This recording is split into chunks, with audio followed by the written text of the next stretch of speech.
4세기경 그 사막의 수도사들이 맨 처음 만들었다고 전해지는 이 7가지 대죄 시리즈가 있습니다. 그 7가지 그 대죄가 어떤 것들인가 보니까 교만, 질투, 분노, 나태, 탐욕, 탐식, 정욕, 뭐 이렇게 7가지인데요. 이 7가지가 어떻게 나왔나 보니까 그래도 경건한 삶을 살려고 몸부림치던 그 사막의 수도사들이 이 수도 생활의 가장 위협적인 것들이 뭘까를 정리를 해보니까 이 7가지로 정리가 되더라는 겁니다. 제가 7가지를 하나하나 이렇게 살펴보다가 제 마음에 이 교만이라는 항목이 이게 제일 먼저 나온다는 거기에 마음에 주목이 되는 것을 제가 경험을 했습니다. 이 교만이 그만큼 이 심각한 문제를 유발시키는구나.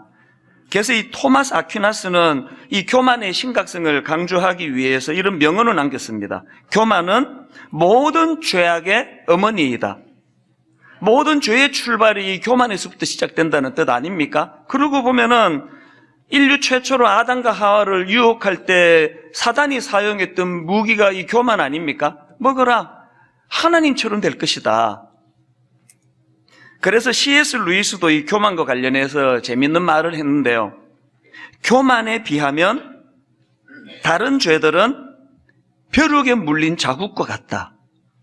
되게 재밌는데 참 많은 생각을 하게 하는 것 같아요. 이 교만이라는 게 얼마나 이게 치명적인가 하면 교만에 비하면 다른 죄들은 벼룩에 물린 자국과 같다. 그래서 우리가 이 교만의 문제를 절대로 간과해서는 안 된다는 것을 알 수 있는데요. 그 문인수 목사님이 쓴 그리스도인의 착각 25 그 책에 보면은 유명한 그 에피소드 하나를 담고 있습니다. 어느 날 성 어거스틴의 제자들이 스승님에게 이런 질문을 합니다. 선생님, 그리스도인들의 최고의 덕목은 무엇입니까? 이렇게 대답했습니다. 첫째는 겸손이다. 둘째는 무엇입니까? 둘째도 겸손이다. 셋째는 무엇입니까? 셋째도 겸손이다. 그래서 질문이 이렇게 바뀌어서 다시 던져졌습니다. 그럼 겸손의 반대는 무엇입니까? 교만이다. 그랬더니 제자들이 이런 질문을 다시 던졌습니다. 선생님, 교만이란 무엇입니까? 그랬더니 어거스틴이 이렇게 대답했습니다. 나는 지극히 겸손하다고 생각하는 것, 그것이 교만이다. 나는 지극히 겸손하다고 생각하는 것, 그것이 교만이다. 이 교만에 대해서는 누구도 예외가 있을 수 없다는 것을 강조하기 위한 어거스틴의 이 촌철살인의 한마디인데요. 이게 저에게 굉장히 울림이 되는 걸 경험합니다. 나는 지극히 겸손하다고 생각하는 것, 그것이 교만이다. 오늘 본문에서도 이제 이 교만에 대한 내용을 다루고 있는데요. 지난 시간에 살펴보았던 바벨론의 느부갓네살 왕 기억하시죠? 문제가 많은 사람이에요. 포악하고 자기가 꾼 꿈을 해몽하라 그러면서 꿈 내용도 가르쳐주지 않고 그 해몽 못한다고 막 죽여버리고, 그리고 또 막 어마어마하게 하나님의 놀라운 역사를 경험하고 그걸 막 흥분해서 고백하고 그래놓고는 또 옛날로 돌아가 버리고 또 고백하고 옛날로 돌아가 버리고, 이런 문제가 많은 인물이 느부갓네살인데요. 여러분, 그 느부갓네살 왕에 대한 기록이 어떻게 끝나는지 아십니까? 오늘 본문 맨 끝 구절이 바로 그 내용인데요. 4장 37절입니다. 그러므로 지금 난 느부갓네살은 하늘의 왕을 찬양하며 칭송하며 경배하노니 그의 일이 다 진실하고 그의 행하심이 의로우심으로, 그 다음 보십시오. 교만하게 행하는 자를 그가 능히 낮추심이라. 이렇게 하고 느부갓네살 이야기가 끝이 납니다. 그가 깨달은 게 뭐예요? 하나님이 자기를 다루셨던 그 많은 것들을 되돌아보니까 결론이 하나다. 하나님은 내 안에 교만을 꺾으시고 교만을 낮추시기 위해서 이 모든 일들을 행하셨다. 이거를 깨닫고 무대에서 사라지는 인물이 느부갓네살 왕입니다. 본문 29절에서도 그 느부갓네살의 이 교만의 문제가 어떤 양상으로 드러나는가 하면은 29절 30절입니다.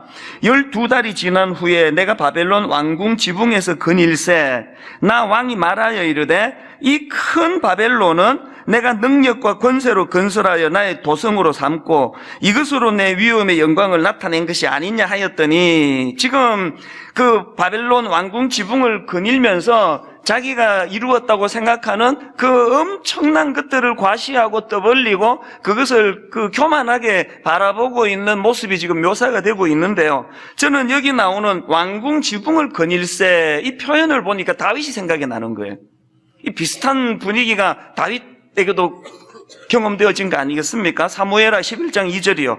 저녁 때에 다윗이 그의 침상에서 일어나 왕궁 옥상에서 거닐다가 그곳에서 보니 한 여인이 목욕을 하는데 심히 아름다워 보이는지라.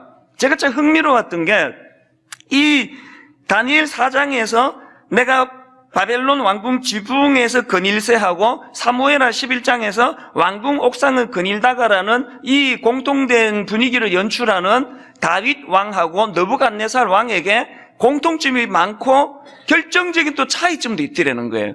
공통점이 뭡니까? 굉장하게 그 업적을 남겼다는 게 공통점이에요. 그리고 또 그것에 대해 가지고 그 교만에 빠졌다는 것도 공통점입니다. 지금 왕궁 옥상을 거닐면서 그 자기 왕국을 들여다보며 뿌듯한 마음을 갖고 있는 것도 공통점일 수 있지 않습니까? 차이점이 하나 있습니다. 교만이 꽉 차 있는 상태라는 공통점이 있다면, 차이점은요, 다윗은 자기 안에 있는 그 교만이 그 목욕하는 여자를 뒷조사를 하고 가정 있는 여자다, 유부녀다, 그런 개의치 않습니다. 내가 왕인데 이 정도도 못하나? 그러면서 한 가정을 파괴시키고 그런 죄를 짓고 그 남편을 죽이고, 이런 그 안의 교만이 구체적인 행위, 악한 행위로서 드러난 게 다윗이고요. 거기에 비해서 지금 본문의 느부갓네살은 속에만 교만이 꽉 찼지 그런 행위가 없었습니다. 누구 죽인 것도 없고 그런 성적인 죄를 진 것도 없습니다. 그런데 제가 주목하는 게 뭔지 아십니까? 결과를 보니까 그 꽉 찬 교만이 가정을 파괴시키고 살인을 저지르고 죄를 지은 다윗이나 그런 행위가 나타나지 않은 느부갓네살이나 징계는 똑같이 받더라는 거예요. 30절을 보시겠습니까? 나 왕이 말하여 이르되 이 큰 바벨론은 내가 능력과 권세로 건설하여 나의 도성으로 삼고 이것으로 내 위엄의 영광을 나타낸 것이 아니냐 하였더니, 그 다음 31절을 보세요. 이 말이 왕의 입에서 채 떨어지기도 전에 하늘로부터 내려오는 말소리가 들렸다. 느부갓네살 왕아, 너에게 선언한다. 왕권이 너에게서 떠났다. 너는 사람 사는 세상에서 쫓겨나서 덜 짐승과 함께 살면서 소처럼 풀을 뜯어먹을 것이다. 이와 같이 7대를 지난 다음에야 너는 가장 높으신 분이 인간의 나라를 다스리신다는 것과 그의 뜻에 맞는 사람에게 나라를 주신다는 것을 알게 될 것이다. 이런 선포가 있자마자 그 다음 33절입니다. 바로 그 순간에 이 말이 느부갓네살 왕에게 이루어져서 그가 사람 사는 세상에서 쫓겨나서 소처럼 풀을 뜯어먹었으며 몸은 하늘에서 내리는 이슬에 젖었고 머리카락은 독수리의 깃털처럼 자랐으며 손톱은 새의 발톱까지 자랐다. 이 부분에 대해서는 제가 다음 주일날 좀 더 깊이 이제 말씀을 살펴보려고 준비 중에 있는데요. 한 가지 우리가 받는 충격이 뭐예요? 내면의 교만이 표면으로 드러나서 그런 끔찍한 짓을 저지른 다윗 왕이나 내면에만 교만이 있었지 그것이 악한 범죄로 연결되지 않았던 느부갓네살 왕이나 징계는 똑같이 받더라는 거예요. 저는 이거 두려워요. 저는 하나님 은혜로 말미암아 아직 징계를 안 받은 상태예요. 누가 봐도 그냥 안에만 교만이 있는 거지 드러나는 게 없습니다. 뭐가 두려울까요? 하나님 보시기에 이 교만이 표면적으로 교회를 엉망으로 만들고 죄를 짓고 신문에 나고 하는 그런 부류의 목회자들하고 저하고 다를 게 없다는 거예요. 내면에 교만이 자리 잡고 있으면. 이 문제가 좀 심각하게 저는 느껴졌습니다. 우리가 이런 문제들을 간과하면 안 되는 것을 오늘 성경은 느부갓네살의 사례를 통해 굉장히 엄중히 우리에게 경고하시는데요. 그래서 우리가 이제 이런 말씀을 왜 읽습니까? 느부갓네살처럼 다윗처럼 엄청난 대가 지불을 당하고 고난의 자리에 빠지고 죽을 고생하고 깨닫지 말고 이런 말씀을 통해 말씀으로 좀 빨리 좀 깨달으면 니들이 그 고생을 좀 피한다. 그 내용 아니겠습니까? 우리가 이 교만의 문제를 깊이 돌아보는 시간을 가지면 좋겠는데요. 제가 이 말씀을 묵상하다 깨달은 게 뭐냐 하면은 이 드러나는 정상이 있고 감추어진 정상이 있는데 절대로 그걸 감출 수 없다는 거예요. 제가 그 사춘기 때 막 여학생도 짝사랑하고 막 그럴 때 그때는 또 막 굉장히 센치멘탈해져 가지고 막 소설 시 같은 것도 좋아하고 막 명언도 막 찾고 막 그럴 때인데요. 그때 내가 누구를 짝사랑하고 있을 때인데 진짜 마음에 꽂히는 명언 하나를 발견했습니다. 기침하고 사랑은 감출 수 없다. 그게 너무나 와닿아가지고 정말 이게 감출 수 없는 게 사랑이구나. 그래가지고 내가 짝사랑하던 그 여학생한테 수요 예배 가가지고 아카시아 껌 사가지고 기침과 사랑은 감출 수가 없대. 그러면서 막 전해주고 이런 유치한 짓을 했던 기억이 나요. 제가 이 말씀을 묵상하다가 그 사랑과 기침은 감출 수 없다는 생각이 불쑥 왜 떠올랐냐 하면요. 여러분, 사랑도 감출 수 없고 기침도 감출 수 없는데 감출 수 없는 게 하나 더 있더라고요. 교만도 못 감추어요.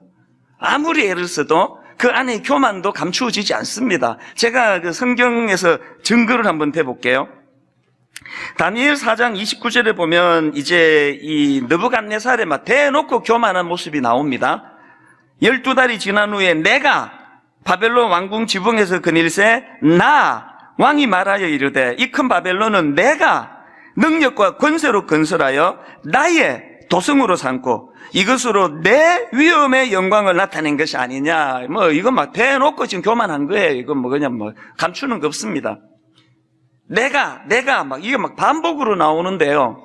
근데 지금 내가가 반복으로 나오는데도 굉장히 잘 감추면서 또 드러내는 사람이 있습니다.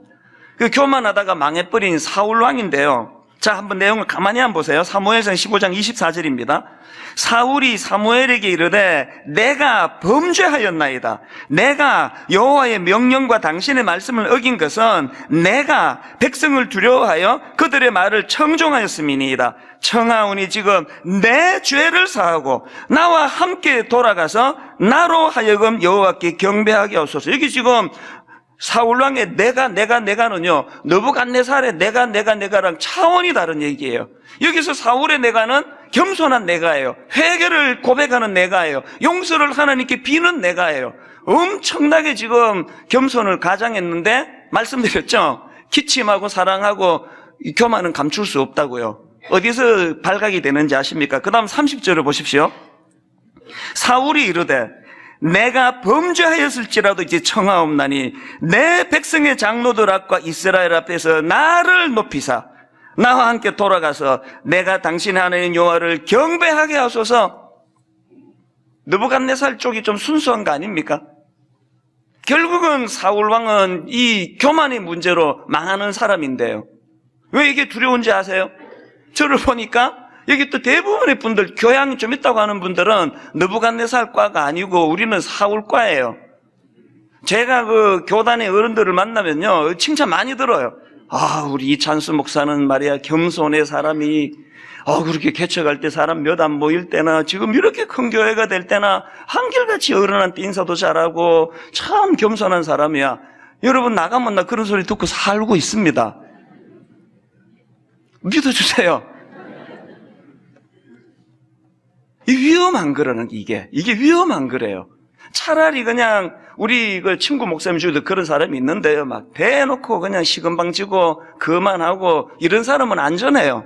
회개할 기회가 있잖아요. 나 같은 부류의 사람 여기 또 꽤 많이 앉아 계시는데요. 교양으로 그렇게 거칠해 있는 그분들이 사실은 위험한 분들이에요. 자꾸 사람들이 이 사람은 겸손해 그러니까 자기도 속아요. 성경은요. 그게 겸손이 아니고요. 뭐가 겸손이냐? 또 뭐가 교만이냐?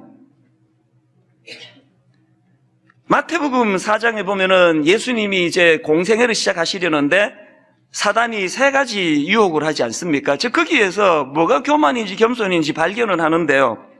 뭐 돌들로 떡덩이가 돼서 먹게 해라, 뭐 먹어라, 또 성전 꼭대기에서 뛰어내려라, 뭐 이런 유혹들이 많은데요. 저는 이런 식의 유혹이 열거되는 마태복음 4장에서 그 핵심이 9절이라고 생각합니다. 마태복음 4장 9절. 이르되 만일 내게 엎드려 경배하면 이 모든 것을 내게 주리라. 뭐가 교만이라고요? 자기 중심성이에요. 내게 절해라. 마귀는 거짓의 압이기도 하지만 교만의 압이에요. 교만의 원조예요. 뭐라고 예의를 갖추어가지고 그냥 인사 잘하고 겸손한 사람이라는 소리를 들어도 그 내면에 내가 나를 높이사 자기 중심성.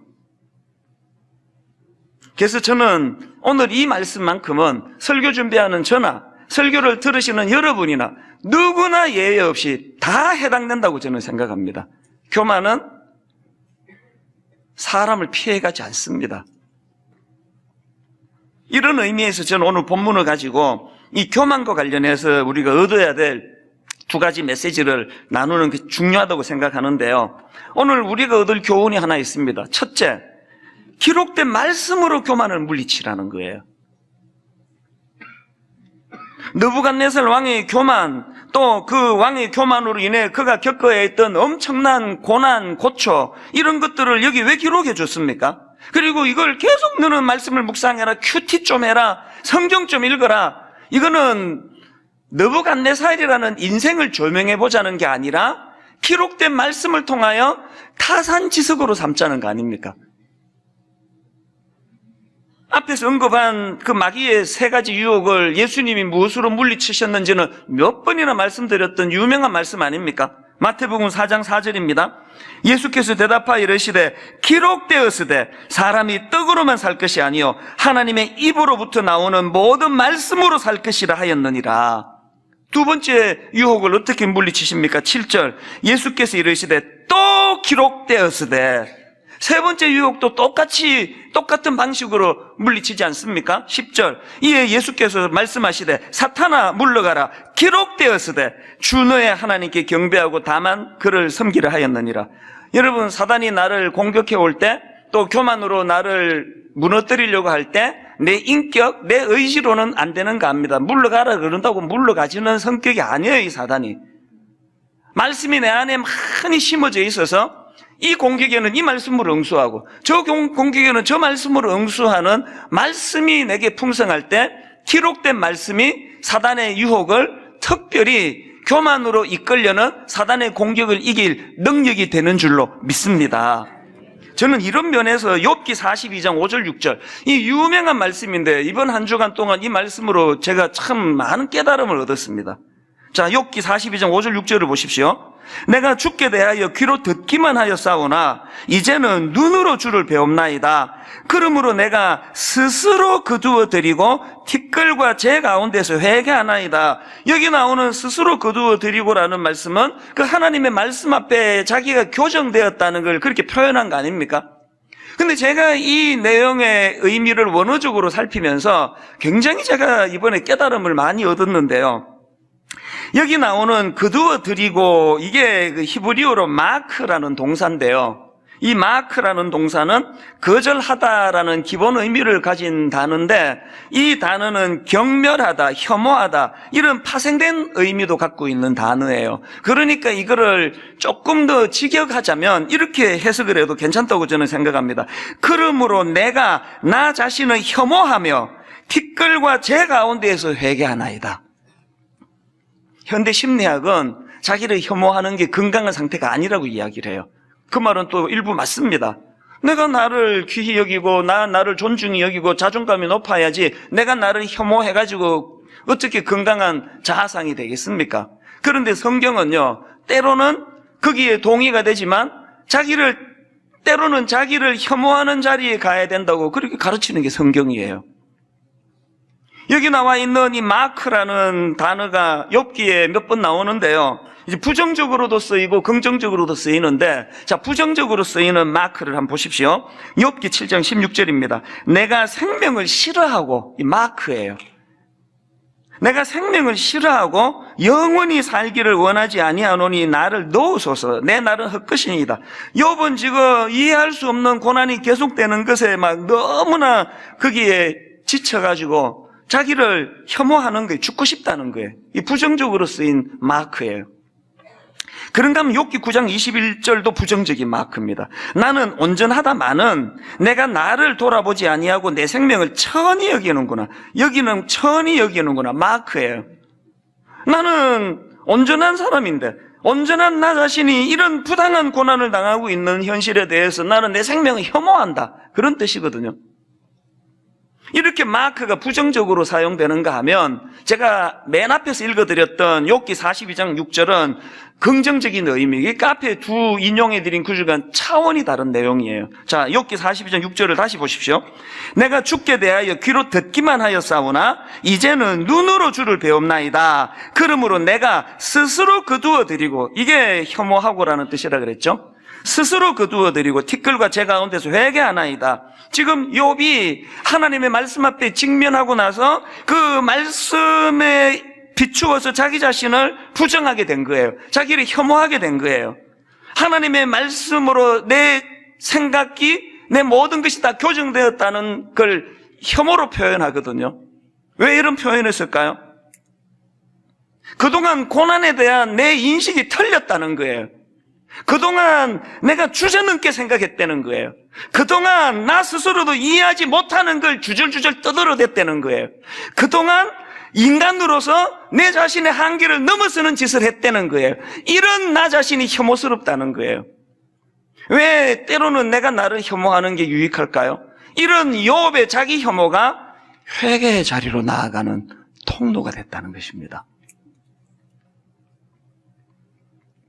마태복음 16장 24절에 보니까 이에 예수께서 제자들에게 이르시되 누구든지 나를 따라오려거든 자기를 부인하고 자기 십자가를 지고 나를 따를 것이니라. 여기 나오는 자기를 부인하고가 구약의 마크랑 좀 비슷한 그 성격을 가지고 있지 않나 싶은데요, 저는요. 여러분은 여러분 자신을 부인하는 때가 있습니까?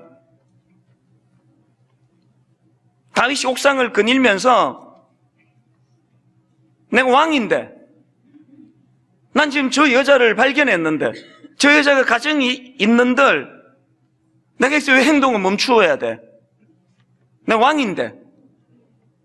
이런 상태에 있는 사람에게는 하나님의 말씀이 들리질 않아요. 끊임없이 말씀이 그를 고막을 때렸겠지만 그 교만한 상태로는 중단해라는 하나님 말씀이 들리지를 않아요. 그 죄 짓는 사람들 보면 말씀을 안 하시는 게 아니라 고막이 차단이 된 거예요.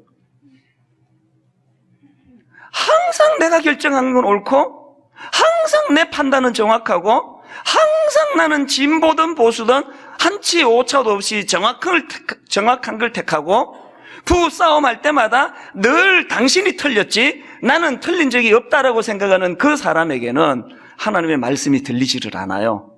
그게 교만이에요.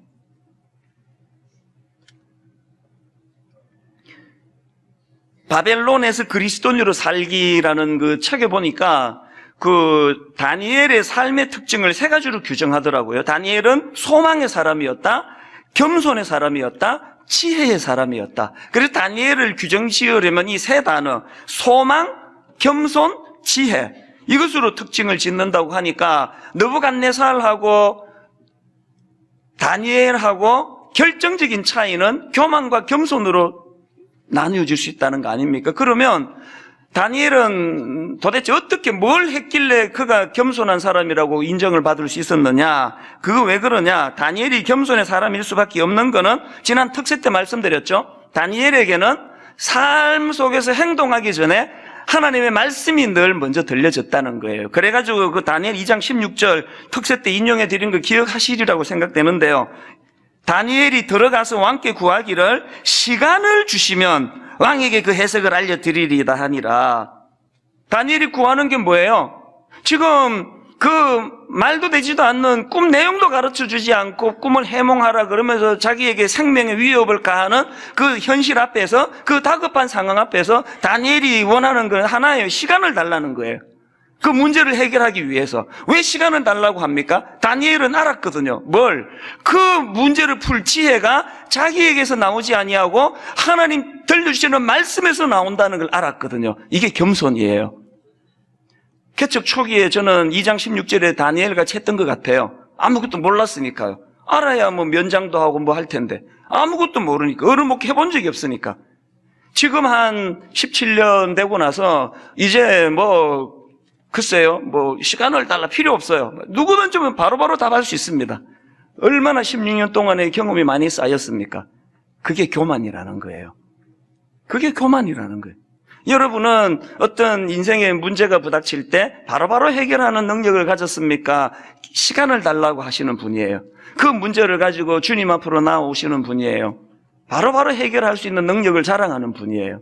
그게 교만과 겸손을 가늠하는 잣대가 되더라는 것입니다.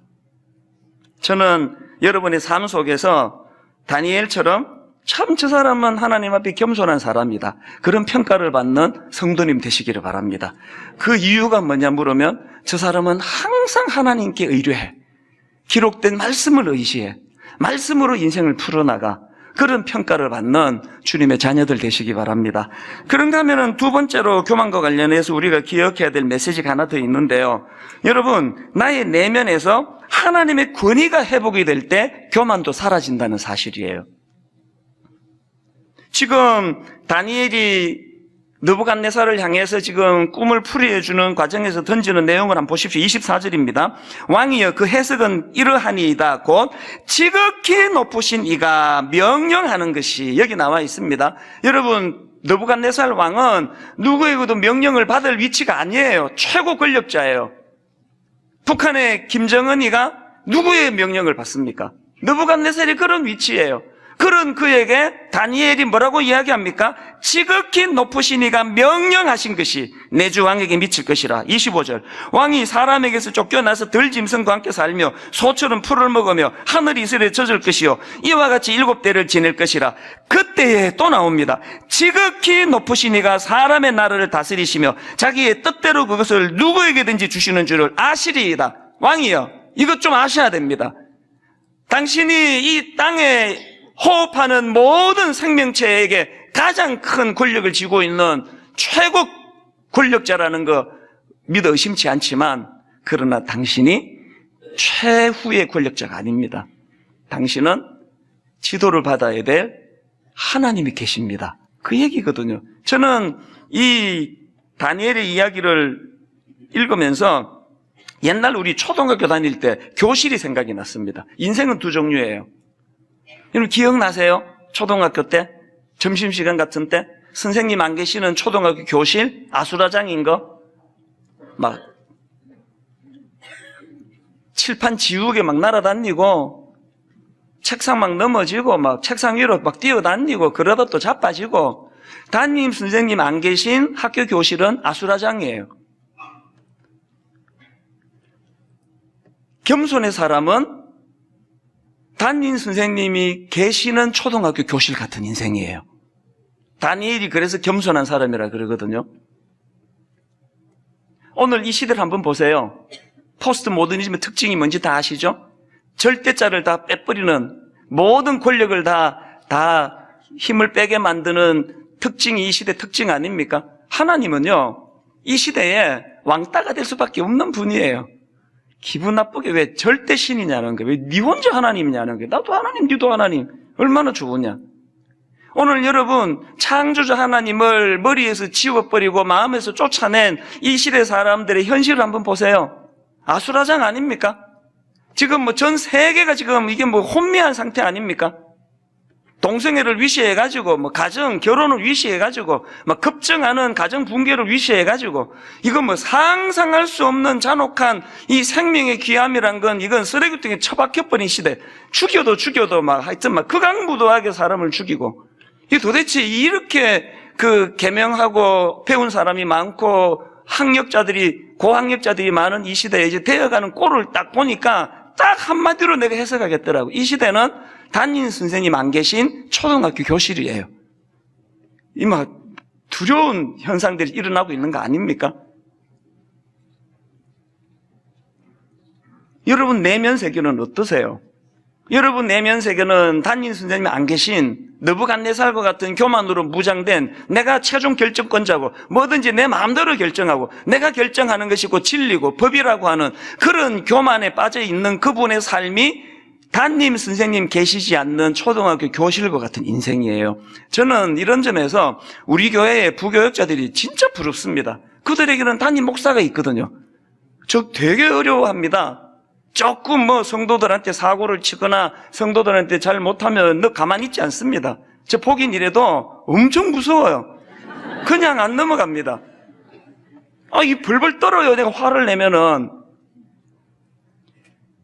그 모든 교역자들을 위해서 사고를 일으키면 수습해주고 뒷바라지해주고 그 상황에서 가장 좋은 길을 가르쳐주고 그런 일을 하는 담임 목사가 그들에게 있는데 난 어떡합니까? 누가 날 지도해줘요? 오카노 목사님 돌아가시고 제일 슬펐던 게 그거예요. 근데 여러분, 오카노 목사님 돌아가시고 제가 이상해지던가요?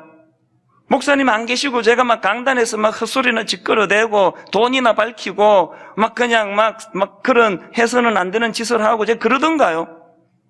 하나님이 파송해 주신 지도자 오카노 목사님은 하나님 곁으로 갔지만 여전히 내 내면 세계는 담임 선생님이 계신 교실과 같은 인생이라고 저는 확신합니다.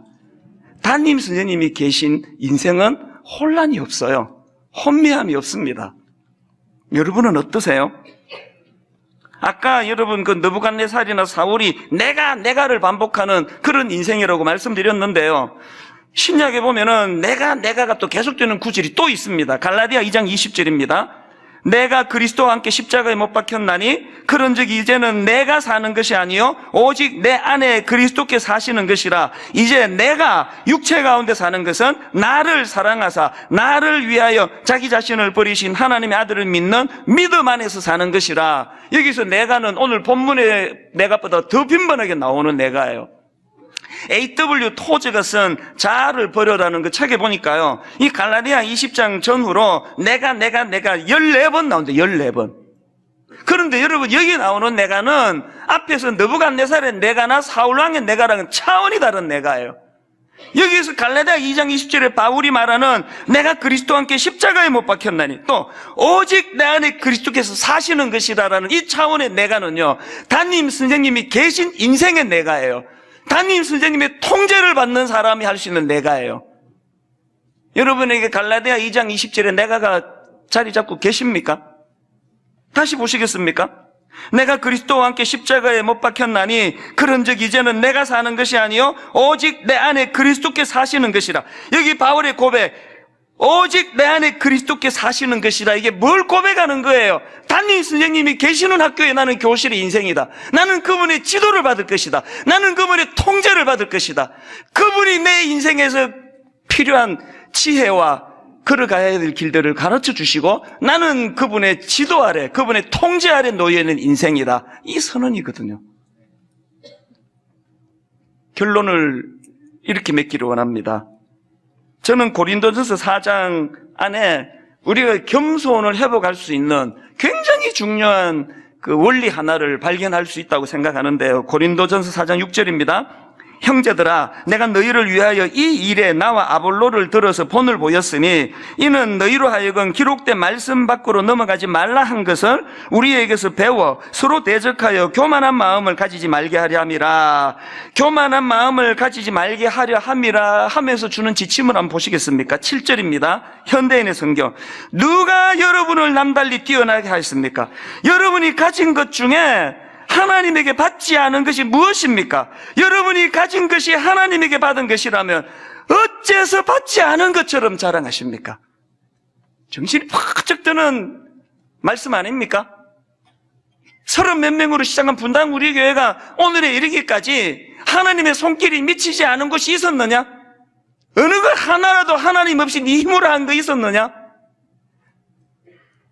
분당 우리 교회 개척되고 오늘에 이르기까 아니, 네 인생이 시작되고 지금까지 어느 것 하나 하나님 없이 네 힘으로 한 게 있었느냐?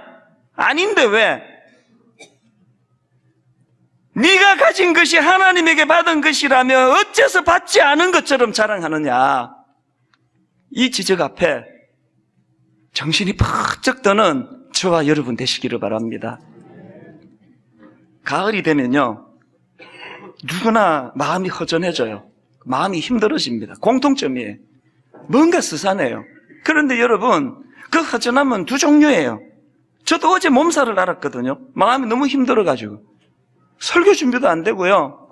너무 마음은 심란하고. 왜 딸한테 내가 글을 보냈습니다. 아빠가 지금 마음이 너무 힘들다.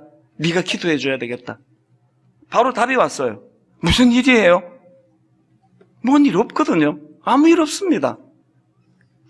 여러분, 이렇게 마음이 힘들고 심란해진다면 그 두 종류의 이유 때문이에요. 하나는 하나님이 안 계신 단임 목사가 없는 교실 같은 인생에서 찾아오는 공허함에서 오는 허전함이 있습니다.